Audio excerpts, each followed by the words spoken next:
Before we get going into your Hockey IQ podcast episode, I want to thank our sponsor, Rapid Shot. Rapid Shot is the smart shooting lane. It's like a batting cage for hockey players. Very cool. Tracks your shot in three ways: accuracy, shot speed, and reaction time. Easy to use. Actually, I used it when I played and was growing up. Very easy. Simply scan your phone in, select your settings, and start shooting. You can see your stats on the app and online. You can check them out at rapidshot.com. Great small business. I actually grew up with one of the owner's sons and have played with all the family members by now, just in local pickups here in Ohio. Very cool local business. Awesome product. I love it. I know quite a few NHLers have them in their homes. A lot of D1 programs have it at their rinks. So you have to check this out. Rapidshot.com. Check it out. Rapid Shot, thank you so much for sponsoring our podcast.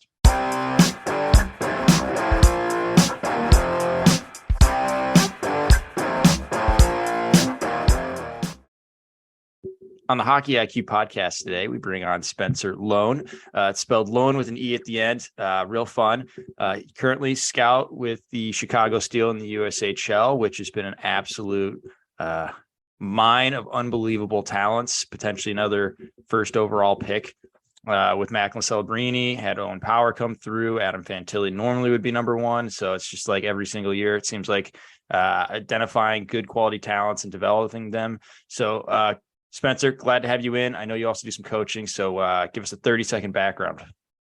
Yeah, for me, I was, like you said, I scout for the Steel, and I'm involved in coaching. This is my first year coaching with Team Illinois, their U16 team this past year. Other than that, I never played hockey growing up. That's the funny thing about me. I had a soccer background. I liked to enjoy playing soccer. So that was me growing up. I found my way into hockey because I loved hockey throughout my childhood and with the Blackhawks growing up. So that was my main thing for sure. No one can see it but me and but I can tell you're a Chicago Blackhawks fan based on you've got a massive red wall that's clearly painted separate from everything else, and the fat head and posters and pennants, and it's awesome. Yeah. So going all out in here. Yeah, I always joke the Hockey IQ newsletter sooner or later is going to be the Soccer IQ newsletter, because every once in a while I just go on a binge of like, we're going to use soccer clips because it's a little more clear of the concept, because hockey's so fast and tight. Soccer's a little bit further apart and kind of develops a little bit slower, so you can really pick it up. But I'm curious, from a soccer background, what are some things that you're bringing from there? Like, I love the idea of like players that ask questions of defenders. Like, I think that's a great concept, or false runs. I'm curious from your perspective, taking from soccer and bringing it over to hockey, because they're very similar invasion type sports. Yeah. So I like a lot of the east-west movement, the lateral movement, like when guys, especially strikers who are attacking defenders on an arc, and they're not attacking them straight on. So what I mean by that is these guys who are able to attack them on an angle, and it forces the defenseman to be able to read the situation a little bit differently. So their movement patterns have to adjust accordingly in those situations. I also like you mentioned, how the spacing, it's such a big thing in soccer, with guys being able to be spread out all the time, because if you have guys that are too close to each other, on top of each other, then it's going to be hard to create little sequences and little passing sequences that open up options. And then I also like, and this is something that I thought about, how I feel like it relates to hockey in a way where guys, instead of they're skating backwards in hockey to defend, sometimes, and more often than not, they use different tactics like surfing or angling or various ways to defend moving forward rather than moving backward. And it's pretty similar in soccer, because soccer, typically guys, you won't see them defending moving backward as often. You'll see them defending moving forward, so that they're able to track guys a little bit easier. So that's one recent thing that I've noticed from soccer that sort of applies to hockey in a way. But there's a lot of little spacing components, like Pep Guardiola, who's one of my favorite managers in soccer in general, with his tiki-taka style that he used with Barcelona in the early 2000s, and how he's able to open up little triangular sequences in those situations in soccer to be able to not only open up options, but to have that flow of possession during the game. So that way, in small areas, you can translate that from small area play to larger area sequences and be able to extend possession a little bit more frequently. So there's a lot of tactical components that go into soccer itself that really relate to hockey and that really intrigue me and why I like to still enjoy watching the sport. So it's definitely a lot of fun for sure. You got to understand it a little bit more from a broader perspective to enjoy soccer. So I understand why some people think it's boring, but it's when you understand the tactical components that really go into it, then it's a lot easier to understand. So as a fan, do Arsenal get it done this year, yay or nay? I don't know. It's definitely looking that way, but I'm not sure. Arteta's got us going here, so it's definitely a more cerebral style, which is I think absolutely vital for the teams at the very, very top. And I think that translates with hockey is like you see the players and even the executives, like the ones that have that more cerebral mindset and study the game and are looking to read ice and space. Those are the ones that go the furthest. So I'm absolutely loving what's happening at Arsenal and seeing how that also translates to hockey. And if you want to move up the ladder, needing to have those cerebral skills and develop the spatial awareness, the spacing itself, and understanding like how your piece plays into the broader puzzle. Absolutely love that. I'm curious from a learning standpoint. You said you really didn't grow up in the hockey world. Like you didn't grow up playing. You probably had a little bit of attention, but really weren't studying and learning a ton that would translate to scouting. I'm curious, how and when and what are you looking for as you were trying to grow yourself and grow your skill set so you can be an effective talent evaluator and really be able to learn the game. So now you can start to project players properly to the next level and beyond. Yeah. So for me, first off, it was about understanding the game itself and understanding the players. So I learned a lot about every player in the league growing up. Like it didn't have to be something major, but I would follow their stats or something basic as that. And then over time, what I would do, especially in my early teens, I would try to understand the game a little bit more in a nuanced way. So I would try to understand analytics. I would try to understand different strategies that teams use. I would try to understand, I didn't understand it as much at the time, but I would try to understand team structures. And then it evolved into something where I found out about scouting in my mid-teens, and I would go on YouTube, watch some videos, watch some highlights of guys, and I would just like to give my opinion on players on Twitter or just watching players by myself at home. I would like to do that type of stuff. So I learned a lot about scouting in that regard just by spending my own time to try and understand it. And I formed a lot of different connections with people on Twitter just about scouting and being able to talk hockey that way. So for me, I learned a lot of my knowledge from the ground up about the game. So that's what makes me a little bit different in the game, because obviously, like you said, I never played, so I don't have that experience, but I have experience from a very different perspective, which I find is really unique and something that you don't really see that often. So I would say I bring a lot of value in that and trying to bring a little bit different of an opinion, since most of my knowledge that I've understood about the game is from the ground up. It's something that I've never really thought about before until it's evolved over time and evolved throughout my teens. So it's really interesting to break down, obviously, but I obviously still have a lot more to learn, but it's definitely a process for sure. So it's nice.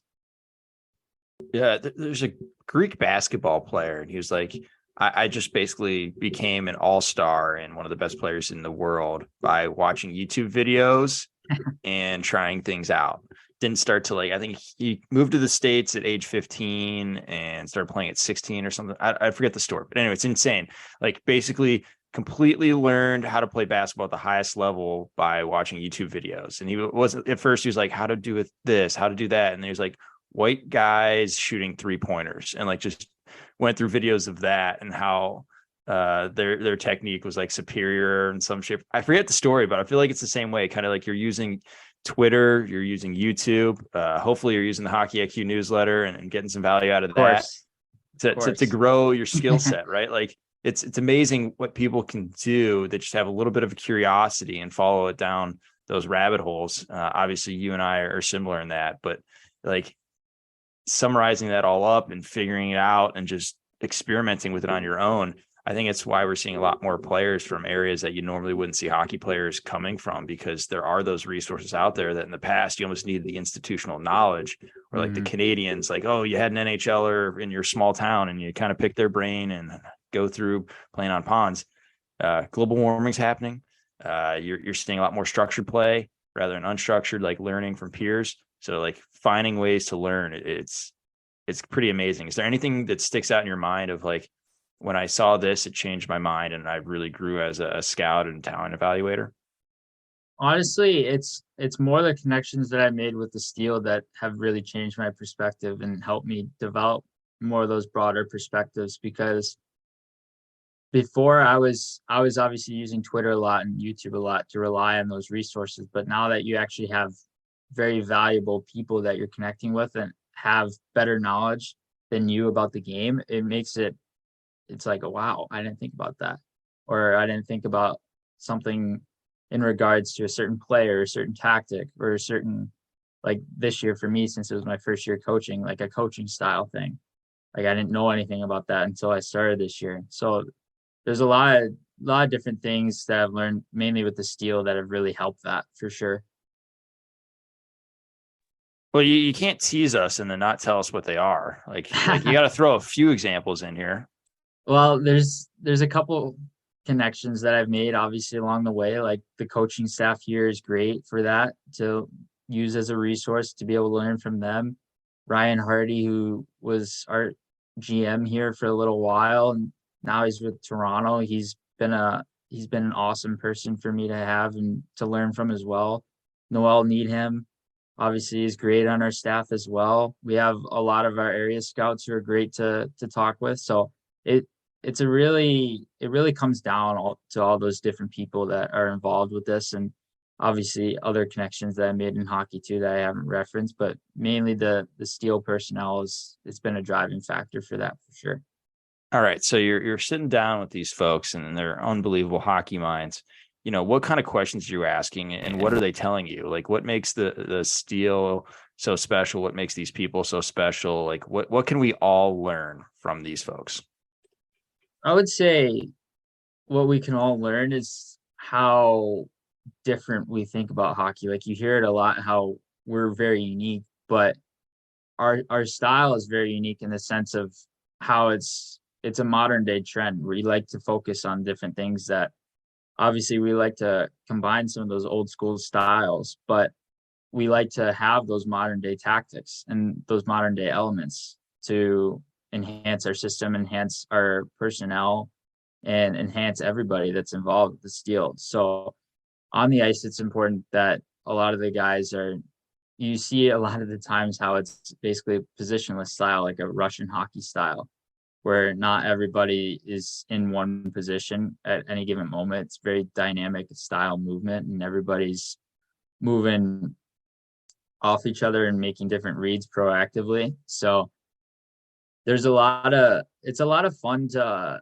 understand that style, because what I try to do is I try to ask those questions regarding the style of play, just understanding it more on a broader level and being able to ask questions about how they look at things and how they do things a little bit differently versus my opinion on things, obviously. So it's nice to be able to have that fresh perspective where you're learning from a team of personnel that they like to incorporate that modern day style and those modern day tactics into how we implement things here. So that's great.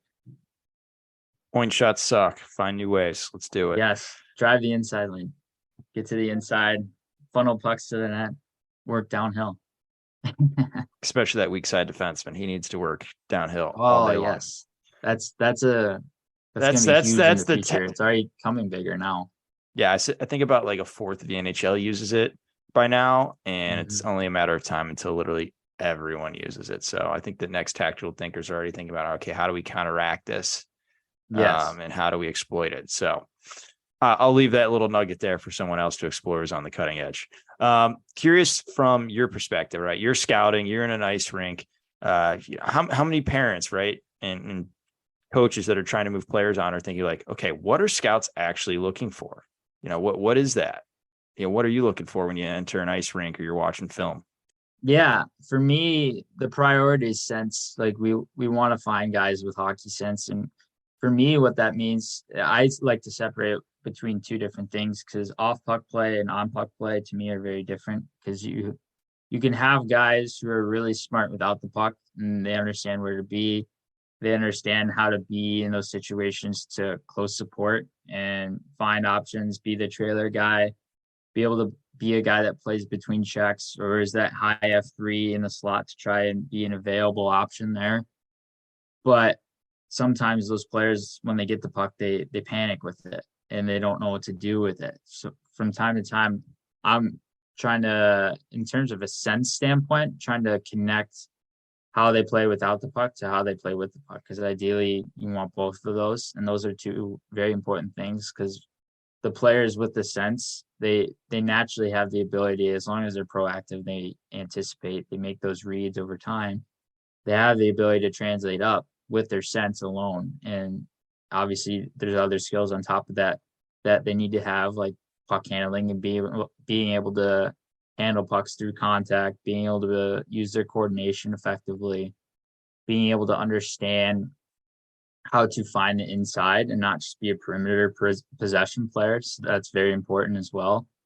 But for me, it's being able to understand which players are able to have that hockey sense component and also able to drive play with it, because there's so many guys with hockey sense and so many guys that have it, but which guys are very different in terms of how they anticipate and how they read the play versus other players. I feel like it's very important to find those players that have that for sure.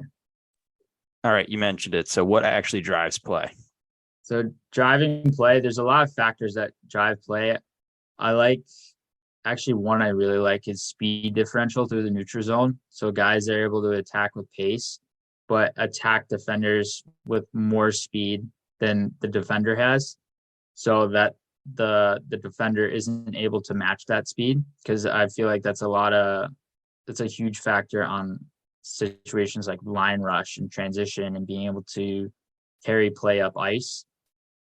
In the O zone, it comes down to a lot of being able to drive the inside, being able to attack that, and having that mindset geared towards not just handling the perimeter, but being able to drive that inside.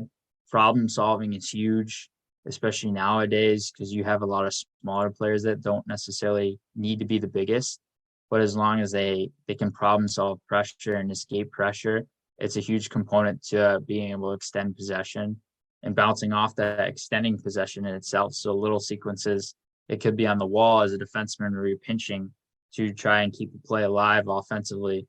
You're moving across the line as a defenseman, walking the line to try and create a shot lane or trying to extend possession that way. As a defenseman, you could also be circling the zone or trying, like a little example I like to use is like an Adam Fox or Cale Makar, because they're classic examples of it, of guys who are able to consistently work downhill, create offense, be able to create off the touch and be able to drive play in that regard.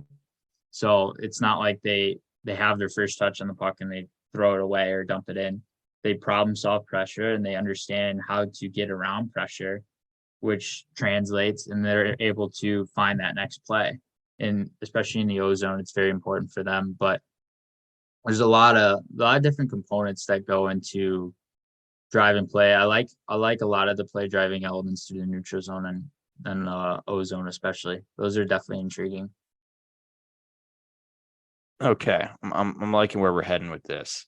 So you're talking about like the mental skills and how players navigate the game. What about like just like translatable skills and a skill set in general? Is like there are hard skills, or is more on how do we use soft skills? And you're planning on developing the hard skills, and players should always be working on the hard skills, and maybe you should be thinking more about the soft stuff, software versus hardware, as I call it. Yeah, I feel like there's a lot of different things that go into that. With soft skills, it's always important to have those little skills, those little habits. I feel like with the hard skills, those can definitely be developed over time for some players, it might be a little bit more difficult because they might not have the mental ability right away. So for them, it would take a lot more video work, a lot of smaller area play stuff to be able to try and develop that over time. But a lot of the soft skills, they're definitely important in players because you want to find players that have those varying abilities and they're not just good at one thing, right? So being able to have players that offer a diversifying skill set in that sense with their soft skills, and they can continue to work on their hard skills over time, I would say it's definitely important in that regard too. So. All right, I like it. Diversified skill set. So having a B game and a C game. If you're going back to the same well for every single thing and you're solving the problem the exact same way every time, probably not going to have success at the higher level when someone figures out, oh yeah, I just play like this and it's neutralized, or like, yeah, I might only get burnt once a game. Like that's pretty good. Yeah. So yeah, having some adaptability. Sure. That's all right. Finding your B and C game. I like that a lot. Scouting is a process, regardless of where you're going. You're looking and trying to identify talent. I'm curious from like a combine standpoint, what are you looking for? Like what is valuable in a combine? What is maybe just fluff and something as a scout, you're like, great if we have some data on it, but really doesn't drive the decision-making process as much. Yeah. So combine stuff is very important to see which players adapt and how players are able to understand how to drive play in those situations. Because some players, they could be, I've noticed this the last few years, some players could be really good play drivers with their lead teams themselves throughout the year. But as they get into these combine situations, they become a little bit hesitant because they don't know how to adjust to the situation and adjust to their line mates because it's completely new for them. So for me, adaptability, looking for that is huge. And obviously you want to look for the other elements in itself, the basic scouting elements that everyone looks for. But adaptability, being able to read those situations and being able to just play your own game. It sounds very vague and very, very cliche, but those guys that are able to adapt a little bit faster, are able to have a little bit more success and attract naturally the eyes of the scouts at these combine events. So being able to be adaptable and being able to read situations according to how these players adapt to the circumstances. It could be in O zone, it could be in D zone, and it could be through neutral zone play too, for sure. Yeah, just that ability to adapt to a new situation, new scenarios is so important because what gave you success at one level, unless you're Connor McDavid, which, he's 1% of the 1% of the 1%. It's just pretty much impossible. Like you're going to have to hit a wall of adversity, and how can you find ways to have success beyond your best attribute? Obviously you want to develop it and it's what's going to give you future success, but how can you maybe utilize it in multiple different manners? Like speed is great, but it's really not effective. Like it's the idea behind the newsletter of, having assets versus utilizing assets. Like change of speed is very dangerous and very useful. And how can you use that as unbelievable? You can use it in many different factors, and you can do what you talked about it with speed differentials like that. I feel like that's just such a critical element that people overlook. Is just the difference between having a skill, having an asset versus how do we use that skill? How do we use that asset? Exactly. Oh, come on. You got to expand on that. I mean, you just talked about it for a solid 5 minutes there. So what else you got? Honestly, I would say bouncing off the speed differential idea, though, I really like how it's becoming a modern day course, right? Like we see so many guys in transition, so many teams in transition. They not only attack in layers, but they attack with those speed differentials. So it's a lot more difficult for defenders to be able to stop because, like I mentioned before, they can't match that pace. And because teams are accelerating faster than ever before, it's a lot harder to be able to not only match that pace, but be able to understand how to gap up, how to pinch, how to be able to adapt to those situations as a defenseman. Whereas back then, it would be a little bit different how you would have guys attacking north, but it wouldn't be with as much speed and as much layers as you see nowadays and as much spacing. So there's a lot of more dynamic movement that goes into little stuff like speed differential that I really like to watch on a consistent basis. So Yeah, and it's tough at all levels, but particularly that jump from like amateur hockey to junior hockey, where you've got players that have always been the best of the best and they can pretty much take over games on their own. And then they get tossed into an environment where, like, oh yeah, the guy from the next town over, next city over has just as much talent as I do. And now maybe I need to figure out, how do I work with that person? And like, that's the entire like junior experience, is figuring out how do we work together and how do coaches accelerate how you work with your teammates. There's a great clip from Macklin Celebrini. I've got it lined up, I think, for June, about how like he didn't take his speed and run into the same lane that his teammate was in, like most kids would. He drives instead into the middle. That defenseman takes a crossover to the middle. He dishes it outside, and I think it was Zamplon just walks in and takes the shot and gets like an easy goal. And it was all because his teammate didn't come into his space and was smart enough, like, oh, he's already there. If I drive into that space, I'm going to completely neutralize at least one of us with my teammate, or both of us if the defender's able to take that step outside. And it's like, there's the difference between a person who's going to make it and have a really long pro career versus someone who's going to probably wash out and play NCAA D3 or less. Like it's so important on how do we find ways as coaches and develop players to work with each other. Like I try not to use my whistle as much as possible, but rather drills get started by like players looking at each other. And like that's just a small little detail, but if you think about the bigger ramifications, like that's a game changer. Or like self-organization, like, okay, we're going to do this drill. It's a dump in, break out, regroup, go back in, shoot. Okay, now same group's going to go again. Can't do the same thing twice. Can't play right defense twice. You can't play left D twice. Like you've got to have all like 7 roles, and the ability for players, I got this, you got that, blah, blah, blah, and figuring it out. That self-organization and just being able to read off each other is so critical. And I know with the steel, you guys have a great drill at practice where one guy's got to stay high at all times, kind of like that F3, and just like the ability to read off a teammate. Like you don't need a whistle. mm-hmm. People have to read off each other. Oh, he's coming high. That means I can dive, or I'm diving. So that means I've got to go high. It's just a critical element. If you can teach that rather than teaching going around a cone and shooting in stride, even, like, one is way more impactful than the other. Yeah, and it just teaches the guys to read off instinct too, and not just read off what they're going to do for a practice plan or something like that, but they're able to understand themselves how to adjust to those situations, which is really neat, especially with a guy like Celebrini you mentioned. Like he's a really good player with not only being able to drive off the wall, but being able to attack the inside with speed, attack guys on an angle, and then being able to drag defenders with him. Like he's so good at, and especially at the USHL at 16, it's hard to find players that not only do that, but have that manipulation factor, be able to understand how to be deceptive and use manipulation inside their play. Yeah. When you get to the stage where you're out of survival mode, like you've reached the level at wherever you're playing, like you're no longer just trying to survive out there in the ice, just make the simple next play, and you can get into manipulation phase.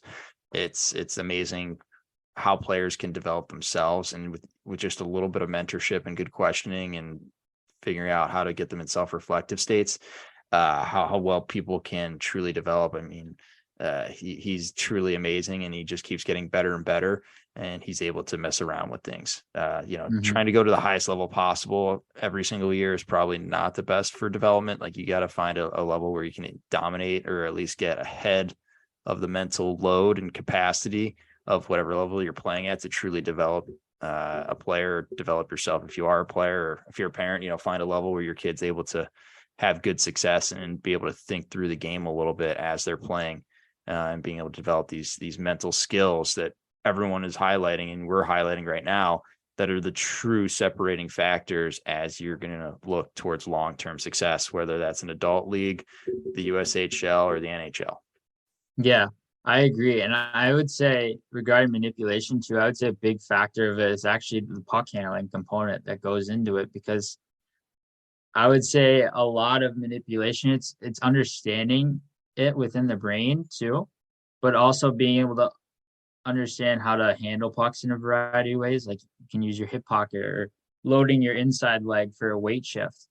Like it's so important to have not only combine that manipulation factor with understanding the situation, but also being able to use your puck skills and use your puck handling inside pressure to be able to turn a defender's feet or be able to understand how to manipulate them in tight circumstances, which is also something I've noticed because some players might not necessarily have a key manipulation factor at an early age, but if they can handle pucks in a variety of ways, then I believe that over time the manipulation factor can be built, because if they're able to handle pucks in a variety of ways, that's just one component that can layer onto the next.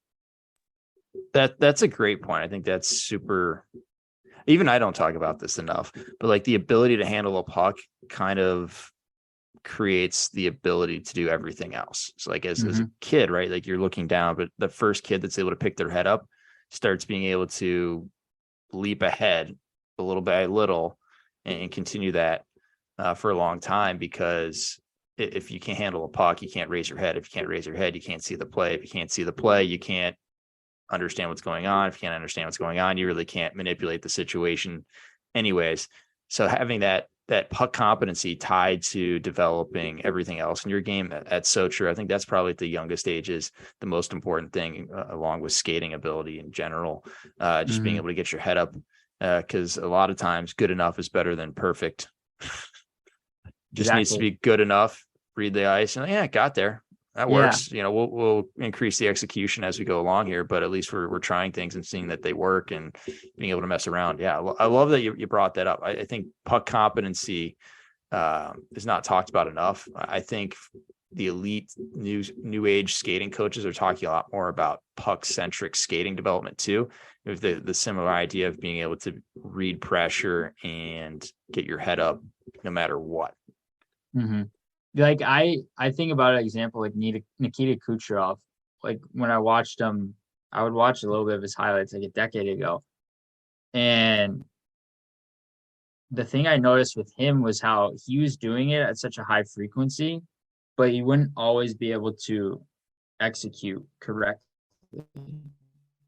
Now you see him when he's manipulating pressure and using his puck skills. He's doing it almost every shift now.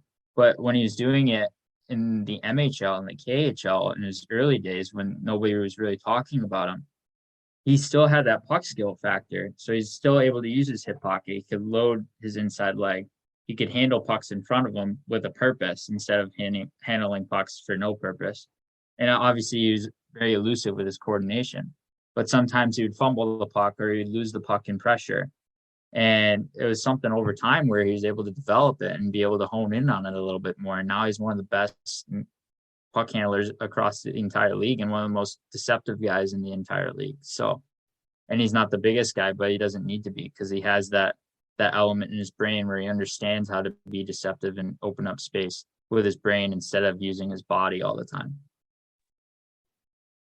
I think, and you slowly alluded to this about like the hip pocket, but there's a big component that goes into the separation of upper and lower body within hockey players, which, you know, it all comes down to like movement patterns. That's why I'm really high on players like Adam Banach and LJ Mooney, which I think are just absolutely nasty with their movement patterns that allow them to do a lot of this that we're talking about and elevate their game as they go through the ages. Like the separation of upper and lower body is so critical. If you can get in that coiled position like Kucherov has, where basically his feet are facing one direction and his upper body is always in torque and his puck's like behind him. Gretzky used to do a lot as well. And just being loaded into that position, like try throwing him a bad pass. Like it will be very difficult for you to give him a puck that he cannot handle. If it's in a 360 degree, like he'll be able to torque his body and separate it. That allows for deception, allows for him to have a bigger wheelhouse to get pucks or shoot pucks or pass. And that separation of upper and lower. If I remember correctly, Chicago Steel are big on that too as well in the gym. Yes, from time to time, yeah. Yeah, just the ability to rotate your upper body is so critical for hockey players. Think about golfers, also good. It's something I see with a lot of kids who play football in high school, and they're also playing hockey, is they lose that ability to twist. Defensive ends are usually better on this because they got to bend a little bit more. But like if you get like an offensive lineman type player or someone whose entire like job in a football field is to resist the twisting and hold it steady. There's times and places for that kind of stuff in hockey, but most of it is always being in torque or applying torque and rotational forces. That's a critical element as well. Yeah, I thought of an example like Rasmus Dahlin is a terrific example of that. Like he can just move so effortlessly with his upper and lower body. And it's so fun to watch him too, because he's able to separate those, but he's able to work them in tandem at the same time, if that makes sense. To simplify, the lower body is moving you around, the upper body is playing hockey. True. Overly simplifying that one. Awesome. Well, this has been a great conversation. Is there any topics that you wanted to make sure we covered or brought up today? Honestly, I haven't thought of too many things right now, but like I'm trying to think of something that would be really good to talk about. I feel like there's a lot of like I want to go back to that weak side defenseman a little bit. I feel like that's something that is really intriguing because we mentioned it. Shh, don't give away all the secrets, man. Just kidding. But I feel like it's such an untapped area for hockey in general because there's so much that goes into the weak side defenseman and the spacing of it and the spacing of how they're able to not only be an option on breakouts per se, because that's becoming more of a trend, but in the offensive zone as well. I feel like that's going to be something that could be really huge in the future for hockey in general. All right. So this is something that I will be writing on at some point. I'm kind of slow to it for sort of tactical purposes and advantages, because it's something that is a complete advantage for your team if you have better weak side defensemen than everyone else. I don't think people understand, even those that work in the game, the absolute vital importance of the weak side defenseman. Like they set the edge of the defense. They are closing off gaps. They are actively putting out fires and positioning themselves to clean up anything the strong side defenseman does. They're recovering pucks and increasing puck recoverability. They're filling in roles so our team can push out quicker on the rush. You can just keep going on here. Like the weak side defenseman probably is the most important player on the ice at any given time. And it's amazing how many weak side defensemen just like take the day off as soon as like, oh yeah, I'm just a weak side defenseman. As long as I'm like net front area and like in this general vicinity, we're good.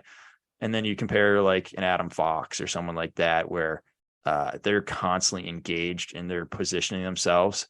And when opportunity does arise, it's like, oh, how are they there? How are they getting so many bounces? How are they getting so lucky? And it's like, well, they just made all of their luck because they're critically engaged at all times. And there's no like off button where like, I can breathe a little bit, like breathe back at the bench. Like, especially on teams like Colorado, like where they incorporate those guys all the time, like on the rush, in the ozone, especially like the weak side defenseman is a guy, he's able to open up options a lot of the time because especially in possession sequences, they can be an outlet on the weak side for like if there's too many players over on the strong side trying to close in on the play and trying to handle the puck or trying to be active over there, they can use them as an outlet and try to recreate space that way. They can pinch on the walls to try and make sure they can keep plays alive from time to time, or they can just move off the puck carrier and try to find options that way too. Like, there's a lot of like I haven't understood it too much. It's still something I'm trying to understand myself, but there's a lot of different components that go into it, which probably makes it harder to understand. Yeah, I think people should watch more Seamus Casey. I did a point play hockey IQ on just like the offensive zone idea for Seamus Casey. And if you watch like the Carolina Hurricanes, you'll pick it up really quickly. Toronto Maple Leafs do an excellent job of this as well, of how they utilize their weak side defensemen to increase their shot recoverability. Because let's be honest, like 85 plus at youth level, and 90% plus of shots do not go in the net. So we better have a plan for recovering pucks. How do we do it with our forwards? How do we do it with our defensemen, and just stopping plays before they get going? So there's a lot that goes into it in the O zone. And then like the neutral zone is great and all, but the D zone, like filling in as that weak side option, because you've got the wingers that are normally pushing out, especially the NHL where most teams are pulling a slash. So there's no one really on that weak side unless it's that defenseman filling that role. And if they're not, then you're leaving a lot to be desired, and you're going to get hemmed in on the strong side. And we've got a lot of big, strong bodies clogging it up. And then your only option would be glassing out. Now you have to go chase a puck. Now you're creating your own problems, all because you're not looking, or you're not having a weak side defenseman who's actively engaged. Obviously, I'm jazzed. I could talk about this for hours. Massive sure, thing. though. Like defensemen need to be able to skate the sheet. If you put an overweight kid in youth hockey back on defense, you're doing a disservice to him and your entire team. Yeah, it's like this for the strong side defenseman, the biggest compliment you can have is having that weak side guy to recover for you from time to time. Because if it was just the strong side guy running all the time, then it would be a one-man pairing. You need the other side, and you need the other activity from the weak side guy all the time. All right. I think we should end on that and get everyone excited about the weak side winger and weak side defenseman and how they operate, and completely change the game for everyone, and totally make team play. They make the team play. Like everyone used to be big on the centers. Like the center is everything. You have your best, low and slow and all of these concepts. But yeah, I think people are coming to understand the weak side winger and weak side defenseman are just unbelievably critical, spacing and everything. So let's leave it on a cliffhanger. Go sign up for the Hockey IQ newsletter, Hockey IQ podcast. You got to continue to listen. We've got more coming. Spencer, is there any place that people can find you? I'm only on LinkedIn right now, so it's just my name, Spencer Loane. So that's me on LinkedIn, and then I have a newsletter called Habits Hockey that I do on LinkedIn every week, and I also have it on Substack. So I post articles every Friday on little things around the game, little player analysis or scouting tactics or other stuff like that. So. All right, we can find you there. Again, appreciate you coming on. Thanks so much. This was a great conversation, and I love ending on a cliffhanger so we can get people curious and finding more. Yeah, thank you for having me. Really fortunate to be on today, so I appreciate it.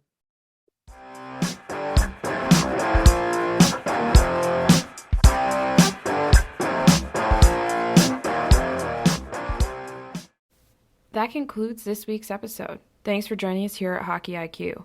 If you haven't already, take a quick moment to hit that subscribe button, give us a thumbs up, and drop a review. If you want to be a great teammate, even recommend us to a friend. You can follow us at Hockey's Arsenal on Twitter and Instagram. Check out the website, hockeysarsenal.com, where you can subscribe to the weekly newsletter. You won't regret it. Catch you beauts here next week for a brand new episode.